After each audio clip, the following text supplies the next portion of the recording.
I think that Tennis Review was and still remains probably the best analysis that has been done of the cause of the problems and how the crisis rolled out from the US and affected around the world.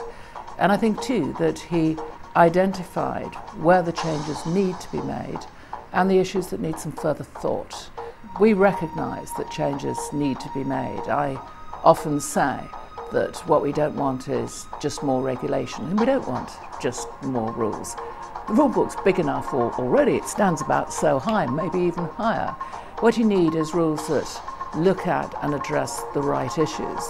Now, I think that whilst we believe that it's absolutely right that as a country we can do, if you like, thought leadership, this is the way to look at capital in the future, this is the way to look at liquidity in the future, what our concern is that if we then do a lot of things early as a country without secure knowledge that the other major centres are going to follow likewise, then we put ourselves at a disadvantage.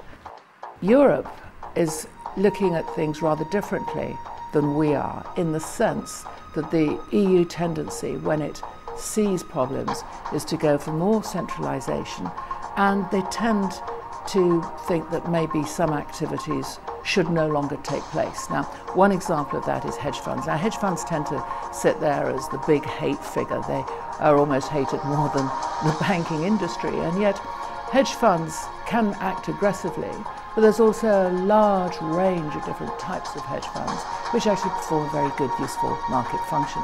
Now, the current European proposal would in effect move a lot of that activity out of the EU. I think that it's quite easy to lose confidence quickly, and it takes a long time to get it back.